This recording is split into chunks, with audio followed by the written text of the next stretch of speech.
Bienvenidos a nuestro podcast La Biblia en un año. Recuerda que la Biblia en un año hace parte de nuestro espacio Luz que ilumina mi camino, haciendo referencia a la palabra de Dios revelada a nuestras vidas. Estamos en el año de ejercitándonos para la eternidad. Esa es la palabra rema para este 2026. El episodio de hoy es el número 103 y el título de hoy es ¿qué aspecto tiene Dios?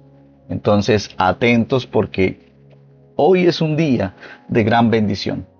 Un día, una niña de 6 años estaba haciendo un dibujo. Cuando su profesora le dijo, ¿qué estás dibujando? La niña respondió, estoy dibujando a Dios. La profesora sorprendida le respondió y le dijo, pero nadie sabe cómo es la cara de Dios. La niña siguió dibujando y respondió, en un minuto lo sabrán. ¡Wow! Esta niña es espectacular.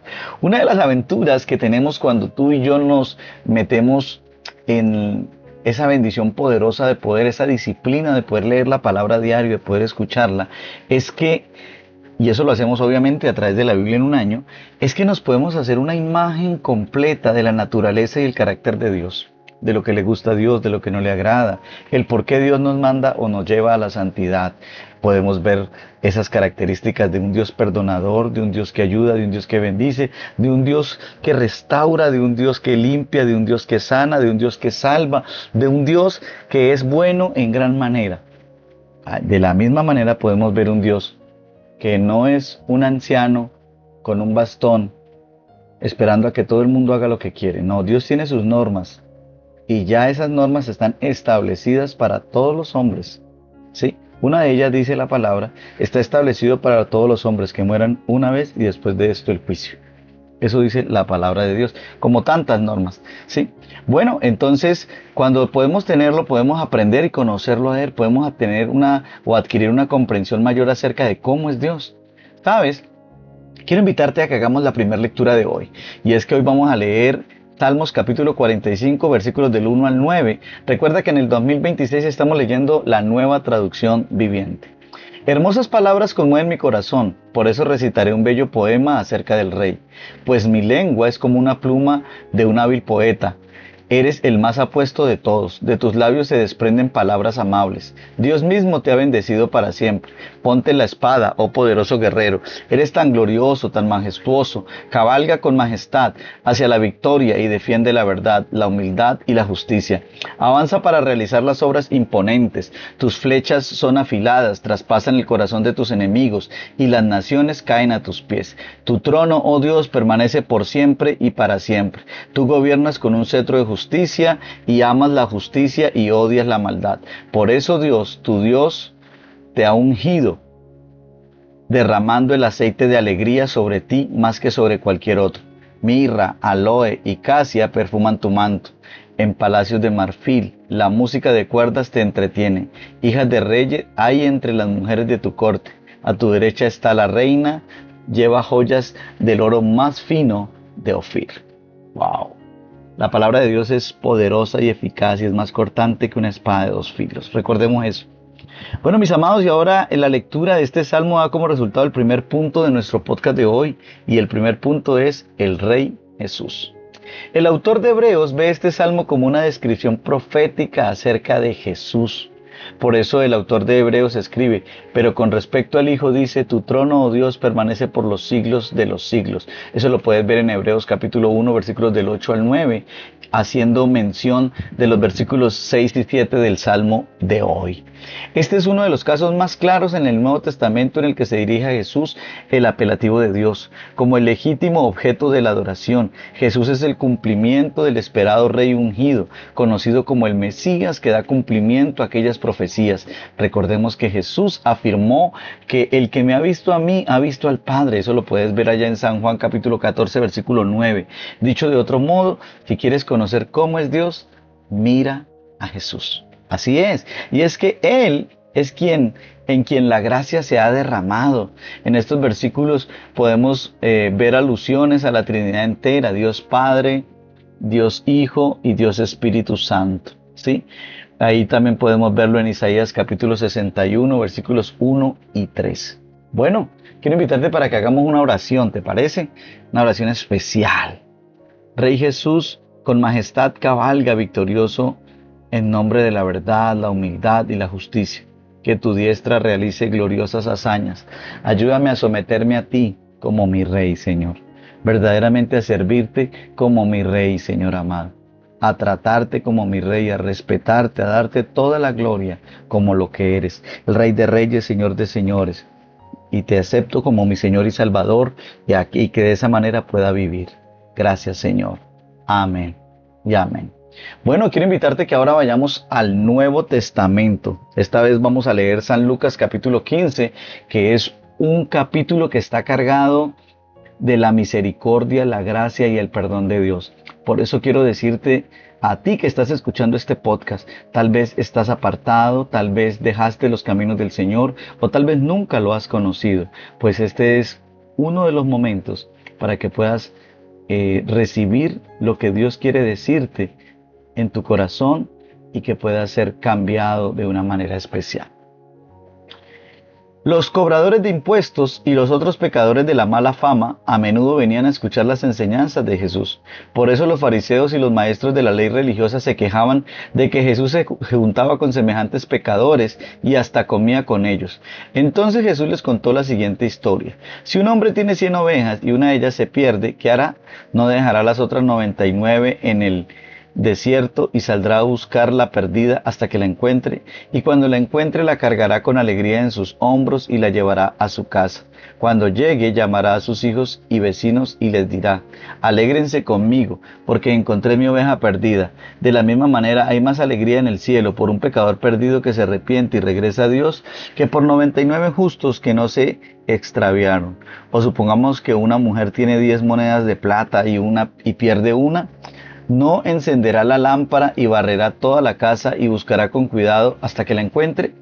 Y cuando la encuentre, llamará a sus amigos y vecinos y les dirá: alégresen conmigo porque encontré mi moneda perdida. De la misma manera hay alegría en la presencia de los ángeles de Dios cuando un solo pecador se arrepiente. Para ilustrar mejor esta enseñanza, Jesús les contó la siguiente historia. Un hombre tenía 2 hijos. El hijo menor le dijo al padre: quiero la parte de mi herencia ahora, antes de que mueras. Entonces el padre accedió a dividir sus bienes entre sus 2 hijos. Pocos días después, el hijo menor empacó sus pertenencias y se mudó a una tierra bastante distante, donde derrochó todo su dinero en una vida desenfrenada. Al mismo tiempo que se le acabó el dinero, hubo una gran hambruna en todo el país y él comenzó a morirse de hambre. Convenció a un agricultor local de que lo contratara y el hombre lo envió al campo para que le diera de comer a sus cerdos. El joven llegó a tener tanta hambre que hasta las algarrobas con las que alimentaba a los cerdos le parecían buenas para comer, pero nadie le dio nada. Cuando finalmente entró en razón, se dijo a sí mismo: en casa hasta los jornaleros tienen comida de sobra, y he aquí yo muriéndome de hambre. Volveré a la casa de mi padre y le diré: Padre, he pecado contra el cielo y contra ti. Ya no soy digno de que me llamen tu hijo. Te ruego que me contrates como jornalero. Entonces regresó a la casa de su padre, y cuando todavía estaba lejos, su padre lo vio llegar. Lleno de amor y de compasión, corrió hacia su hijo y lo abrazó y lo besó. Su hijo le dijo: Padre, he pecado contra el cielo y contra ti, y ya no soy digno de que me llamen tu hijo. Sin embargo, su padre dijo a los sirvientes: rápido, traigan la mejor túnica que haya en la casa y vístanlo. Consigan un anillo para su dedo y sandalias para sus pies. Maten el ternero que hemos engordado. Tenemos que celebrar con un banquete porque mi hijo estaba muerto y ahora ha vuelto a la vida. Estaba perdido y ahora ha sido encontrado. Entonces comenzó la fiesta. Mientras tanto, el hijo menor Mientras tanto, el hijo mayor estaba trabajando en el campo. Cuando regresó, oyó el sonido de música y el baile de la casa, y preguntó a uno de los sirvientes qué pasaba. Tu hermano ha vuelto, le dijo, y tu padre mató el ternero engordado. Celebramos porque llegó a salvo. El hermano mayor se enojó y no quiso entrar. Su padre salió y le suplicó que entrara, pero él respondió: todos estos años he trabajado para ti como un burro y nunca me negó a hacer nada de lo que me pediste, y en todo este tiempo no me diste ni un cabrito para festejar con mis amigos. Sin embargo, cuando tu hijo tuyo regresa después de haber derrochado tu dinero en prostitutas, matas el ternero engordado para celebrar, su padre le dijo: mira, querido hijo, tú siempre has estado a mi lado y todo lo que tengo es tuyo. Teníamos que celebrar este día feliz, pues tu hermano estaba muerto y ha vuelto a la vida. Estaba perdido y ahora ha sido encontrado. ¡Wow! ¡Qué bendición!, ¿cierto que sí?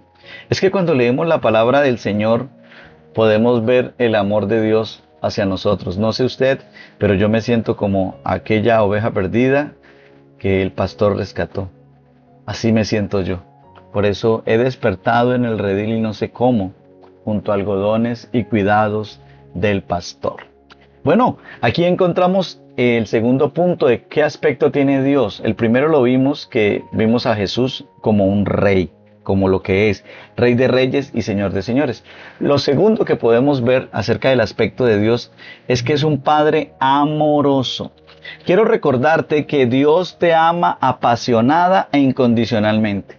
Por más que te hayas equivocado en tu vida, sea lo que sea que lamentas haber hecho, quiero decirte, nunca es demasiado tarde para que vuelvas a Dios. Dios te aceptará y te abrazará como un padre amoroso abraza al hijo que se había perdido. Él te está esperando. Vuelve, vuelve por favor a los caminos del Señor. Jesús escandalizó y ofendió a los líderes religiosos, los fariseos, los maestros de la ley, se pusieron a murmurar: este hombre recibe a los pecadores y come con ellos. Su murmuración fue la que provocó estas parábolas. Y es que Jesús narra 3 parábolas para ilustrar que Dios sí se preocupa y siente urgencia por los perdidos. Si alguna vez has perdido algo de valor y lo has buscado desesperadamente hasta que lo has encontrado, recordarás la alegría que sentiste al encontrar lo que estaba perdido. Jesús dice que esa alegría es insignificante comparada con la alegría que habrá en el reino de los cielos. Y es que la primera parábola es la historia de la oveja perdida. Ahí muestra que habrá más alegría por un solo pecador que se arrepienta que por 99 justos que no necesitan arrepentirse. ¿Sí?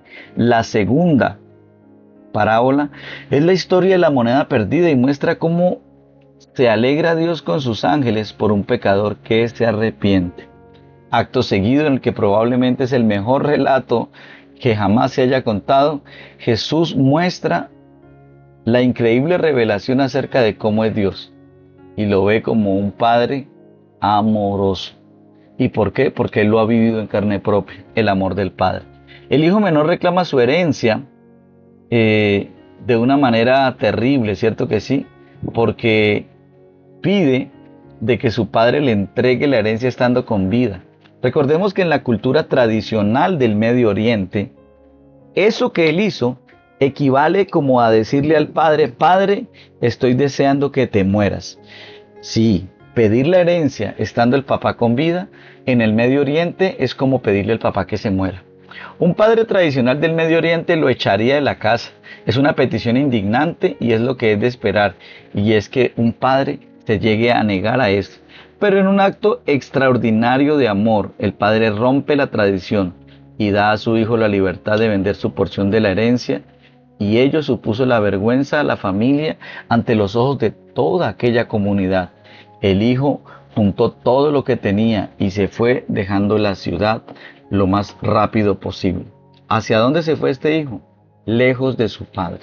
Tal vez esta historia que el Señor Jesús relata es lo que le puede pasar a muchas personas que han tomado su vida y se han apartado de Dios. Muchos de pronto han dejado de leer la Biblia. Otros también han dejado de leer y de orar. Y otros tal vez han dejado hasta de congregarse ya. ¿Sí? Porque han querido colocar tierra de por medio entre Dios y ellos. Pero quiero decirle de una manera bien especial de que Dios te ama de una manera especial, ¿sí? Quiero decirte que Dios le duele que estés tan lejos de Él, que estés desperdiciando tu vida, que vivas desenfrenadamente, que derroches la mayor herencia que Dios te puede dar, que es la vida. ¿sí? Y en medio de la vida, por el derroche que hacemos, igual que este hijo pródigo, a veces comenzamos a pasar necesidades, comenzamos a ser esclavizados. Y esclavizados no hablo a que, como mucha gente se refiere, porque hay personas que a cumplir un horario le llaman esclavizado, porque definitivamente quieren que la plata les llegue es del cielo, que el Señor mande un ángel y que les mande un sobre todos los días para que puedan tener lo del diario. No, no, no, no, no. Hablo de otro tipo de esclavitud, ¿sí? Este hombre definitivamente fue esclavizado. ¿Por qué? Porque no tenía ni siquiera para comer. Se sentía vacío por dentro, ¿sí? Y tanta hambre que él hubiera tenido que quería llenar su vida, escúchame bien, con la comida que le daban a los cerdos. Sí, escuchaste bien, ¿sí? Y esta parábola nos muestra cómo a veces nosotros podemos llegar a caer en una situación de estas, ¿no? Sí, poder vivir así, estando vacío. No sé si te está pasando, pero quiero decirte que en este mundo, el único que puede llenar tus vacíos es Dios. Y es que volverse a Dios no es un acto irracional. O sea, ay no, soy de mente pequeña o soy de mente débil si busco a Dios. No, Señor. Si buscas a Dios, es el mayor acto racional. ¿Por qué? Porque con Dios vas a estar mucho mejor. Nunca la vida sin Dios es mejor que la vida con Dios. Y eso tienes que tenerlo en cuenta. Y este hombre lo entendió y por fin recapacitó. El hijo se dio cuenta que necesitaba ayuda, de la misma manera que tú necesitas ayuda. El hijo decidió tragarse su orgullo y volver a donde su padre. Tú necesitas ya tragar tu orgullo y volver al Padre, a Dios. Él sabía que tenía que volver a casa y estaba preparado para admitir su pecado. Planeaba decir a su padre: he pecado, ya no merezco que se me llame tu hijo. Trátame como si fuera uno de tus jornaleros. Y es que tenemos que dar un paso de fe. Así que este hombre emprendió el viaje y se fue a la casa de su padre. Aquel hijo no sabía lo que pasaría. En el tiempo de Jesús, un muchacho judío que perdía la herencia familiar, dándosela a los gentiles, podía ser castigado por la gente de su pueblo, el cual repudiaría al hijo descarriado. El amor de Dios es extraordinario y va más allá de lo que nunca puedas esperar o imaginar. En vez de recibir la deshonra que merecemos, recibimos el perdón, el amor. Y es que cuando este joven todavía estaba lejos, el padre lo vio. ¿Esto qué nos dice? Que el padre siempre había estado esperando que su hijo volviera. De la misma manera quiero decirte que Dios no se ha olvidado de ti. Él está esperando que vuelvas. Vuelve pronto, vuelve a los pies del Señor. Dios te hace este llamado hoy. ¿Sí? Es importante esta parte. Vuelve. Vuelve porque el Señor te está esperando. Vuelve porque Dios quiere salir a tu encuentro, abrazarte y besarte. Y es que cuando vemos el texto, ahí la palabra que se usa sugiere que lo besó una y otra vez. Así es que quiere recibirte Dios, con besos y abrazos. No con reproches, no con juicios, no, con besos y abrazos. Cuando el hijo comienza el discurso de arrepentimiento que había preparado, el padre lo interrumpe. Lo trata como un invitado de honor, dándole las mejores ropas. Le da un signo de confianza al ponerle el anillo familiar en su dedo. Lo calza con sandalias reservadas para los hijos, no para los esclavos. Y planea una celebración copiosa con una fiesta. Aquí podemos apreciar un destello de cómo es Dios y cuánto te ama. Una vez más, vemos una imagen del reino de los cielos como una fiesta. Esto es lo opuesto a lo que la gente cree. No asocian a Dios con la música y el baile, el banquete y la celebración. Y es que el amor de Dios alcanza también al hijo mayor, el cual estaba indignado, tenía envidia por el perdón y la aceptación que había recibido su hermano. Y es que puedes imaginar al padre rodeándolo con su abrazo para decirle: hijo mío, tú siempre estás conmigo y todo lo que tengo es tuyo. Pero teníamos que hacer una fiesta y alegrarnos porque este es tu hermano que estaba muerto, pero ahora ha vuelto a la vida. Se había perdido, pero ahora lo hemos encontrado. Esta parábola contada a los líderes religiosos termina con un final lleno de intriga. ¿Cómo responderá el hijo mayor al amor del padre? Y la respuesta solo nos la puede dar el Señor, ¿sí? Entonces ora a Dios y clama a Dios para que Dios te muestre. Bueno, vamos a hacer una oración. Padre, gracias por amarme tanto y porque cuando he fallado nunca me has rechazado. En cuanto me arrepiento y vuelvo a ti, tú me aceptas y me dices, hagamos fiesta, celebremos en el reino de los cielos. Gracias, Señor. Amén y amén. Bueno, y ahora vamos a hacer la tercera lectura del día de hoy. Y vamos a volver nuevamente al Antiguo Testamento, pero esta vez vamos a leer Deuteronomio. Vamos a leer Deuteronomio capítulo 19. Cuando el Señor tu Dios destruya las naciones que ahora ocupan el territorio que Él está por entregarte, tomarás para ti las tierras y te establecerás en las ciudades y en las casas de esas naciones. Luego deberás apartar 3 ciudades de refugio en la tierra que el Señor tu Dios te da. Estudia el territorio y divide en 3 regiones esa tierra que el Señor tu Dios te da, de modo que haya una de las ciudades en cada región. Entonces cualquier persona que haya matado a otra persona podrá huir a una de las ciudades de refugio para ponerse a salvo. Si un individuo mata a otro accidentalmente y sin enemistad previa, el responsable de la muerte podrá huir a cualquiera de esas ciudades para vivir a salvo. Por ejemplo, supongamos que una persona va con un vecino a cortar leña al bosque. Cuando uno de los dos levanta el hacha para cortar un árbol, la cabeza del hacha se desprende del mango y mata a la otra persona. En tales casos, el responsable de la muerte puede huir a una de las ciudades de refugio para vivir a salvo. Si la ciudad de refugio más cercana quedara demasiado lejos, un vengador enfurecido podría rastrear al que causó la muerte y quitarle la vida. En ese caso, la persona moriría injustamente porque nunca antes había mostrado enemistad hacia el muerto. Por esa razón, te ordeno que apartes 3 ciudades de refugio. Si el Señor tu Dios extiende tu territorio como les juró a tus antepasados y entregara toda la tierra que les prometió, deberás designar otras 3 ciudades de refugio adicionales. Él te dará esa tierra si te aseguras de obedecer todos los mandatos que te di, es decir, si siempre amas al Señor tu Dios y andas en sus caminos. De esta manera evitarás que mueran personas inocentes en la tierra que el Señor tu Dios te da como preciada posesión. Entonces no serás responsable de la muerte de inocentes.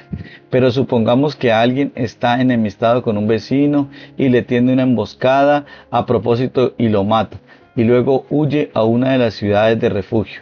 En ese caso, los ancianos de la ciudad del asesino enviarán representantes a la ciudad de refugio para traerlo de regreso y entregarlo al vengador del muerto para que le quite la vida. No sientas lástima por este asesino. Limpia a Israel de la culpa de asesinar a personas inocentes. Entonces todo te saldrá bien. Cuando llegues a la tierra que el Señor tu Dios te da como preciada posesión, nunca le robes terreno a otro cambiando de lugar los límites de la propiedad que tus antepasados establecieron. No condenes a nadie por ningún crimen o delito basado en el testimonio de un solo testigo. Los hechos del caso deben ser establecidos por el testimonio de 2 o 3 testigos.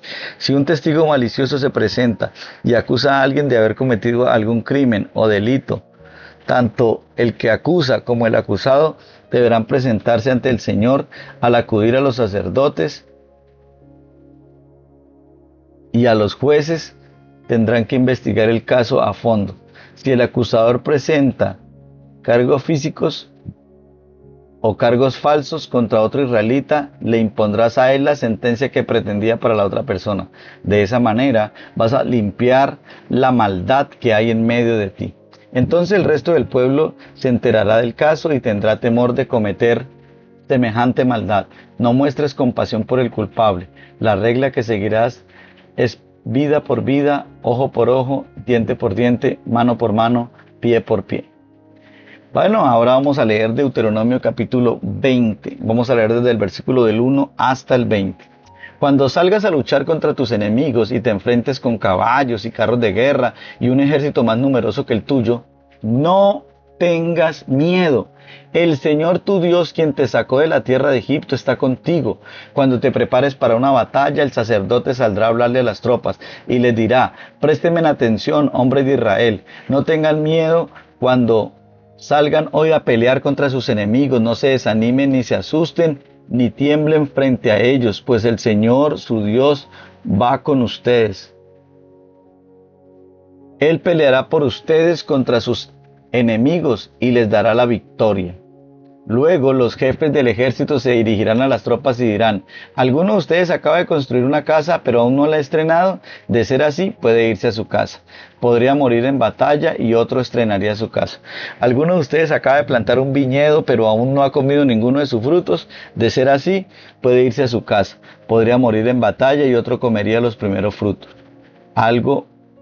¿Alguno de ustedes acaba de comprometerse con una mujer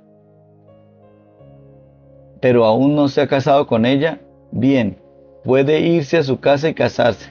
Podría morir en batalla y otro se casaría con ella. Luego los jefes también dirán: ¿alguno de ustedes tiene miedo o está angustiado? De ser así, puede irse a su casa antes de que atemorice a alguien más. Una vez que los jefes terminen de hablar de las tropas, nombrarán comandantes para cada unidad. Cuando te acerques a una ciudad para atacarla, primero debes ofrecer condiciones de paz a sus habitantes. Si aceptan las condiciones y abren las puertas, entonces todos ellos quedarán obligados a servirte haciendo trabajos forzados. Pero si no quieren hacer la paz y se preparan para luchar, deberás atacar la ciudad. Cuando el Señor tu Dios te entregue la ciudad, mata a filo de espada a todos los hombres de ese pueblo. Sin embargo, podrás quedarte con todas las mujeres, los niños, los animales, el resto del botín de la ciudad. Podrás eliminar o podrás disfrutar de todo el botín de tus enemigos que el Señor tu Dios te entregue. Estas instrucciones solo se refieren a las ciudades lejanas, no a las de las naciones que ocupan la tierra donde estás a punto de entrar. En las ciudades en que el Señor tu Dios te da como preciada posesión, destruye a todo ser viviente. Tienes que destruir por completo a los hititas, a los amorreos, a los cananeos, a los fereceos, a los heveos y a los jebuseos, tal como el Señor tu Dios ordenó.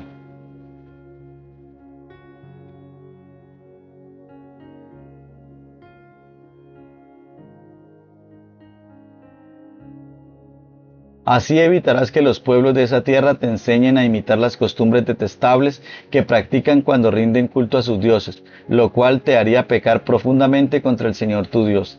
Si al atacar una ciudad la guerra se prolonga, no debes cortar los árboles a hachazos. Puedes comer de los frutos, pero no derribe los árboles. ¿Acaso los árboles son enemigos a los que tienes que atacar? Solamente corta los árboles que sabes que no son aptos para comer. Úsalos para la fabricación de todo lo que necesites para atacar la ciudad enemiga hasta que se rinda. ¡Wow! Bueno, ya hemos visto dos aspectos muy importantes de Dios. El primero es a Jesús como Rey y el segundo es un Padre amoroso. Bueno, ahora a través de este podcast o en este tercer punto, la lectura de Deuteronomio, vamos a ver el tercer punto y es el aspecto que tiene Dios es un juez sagrado. Debemos tener muy presente que como cristianos, cada vez que leamos el Nuevo Testamento, el Antiguo Testamento, lo debemos leer con los lentes de Jesús. No podemos simplemente aplicar todas las leyes del Antiguo Testamento a nuestra sociedad de hoy. Tampoco podemos asumir el concepto de la guerra santa y convertirla en una cruzada. Lo que vemos a lo largo de la Biblia es que Dios es un Dios santo y un Dios de justicia. Algunos de los propios o de los principios del sistema legal del antiguo Israel eran específicos para aquella época. Otros pueden llegar a ser de aplicación general, ¿sí? Bueno, debemos entender de que el asesinato es claramente un crimen más grave que el homicidio. Y es que se requiere presentar unas buenas pruebas para sentenciar a alguien por un crimen. El perjurio es un delito muy grave. La retribución debe ser merecida y proporcional, es decir, aquellos que hablen mentiras frente a un tribunal, el cual nunca se tomaba literalmente, excepto en el caso de la pena de muerte. Al imponer una retribución justa se busca como propósito secundario la disuasión. Pero no todo lo del antiguo Israel es aplicable a nosotros. En Jesucristo se estableció un nuevo camino, la ira de Dios, que en la comunidad se imponía, ¿sí?, sobre el criminal, se ha descargado de una vez para todas sobre el defensor justo, quien es el Hijo del Hombre, es decir, Jesucristo. No podemos aceptar a Israel como modelo para nuestro estudio del castigo del crimen, como escribe el pastor Oliver Donovan. No porque sería retrógrado, sino porque hacerlo sería anticristiano. Israel, en el sentido estricto, en el que alegaba ser el único lugar donde residía la presencia de Dios en la tierra, ha sido reemplazado por Cristo Jesús. Por ejemplo, cuando Jesús citó este pasaje, dijo: ustedes han oído que se dijo ojo por ojo y diente por diente, ¿cierto? Pero yo les digo, no resistan al que les haga mal. Si quieren, si alguien te da una bofetada en la mejilla derecha, vuélvele también la otra. Complicado, pero hay que hacerlo. Vamos entonces a orar. Señor, gracias porque eres el Dios de amor, de justicia y de verdad. Gracias porque te me revelas cuando estudio tu palabra y paso tiempo en tu presencia. Ayúdame a ser un hombre de bien. Ayúdame, Señor amado, a poder disfrutar de tu revelación diaria. En el nombre de Jesús de Nazaret. Amén y amén. Bueno, y aquí tenemos el comentario de la pastora Pippa Gamble. Ella hace referencia a San Lucas capítulo 15 y dice que Jesús contó 3 parábolas de perder cosas y ella se identifica con ellas. ¿Por qué? Porque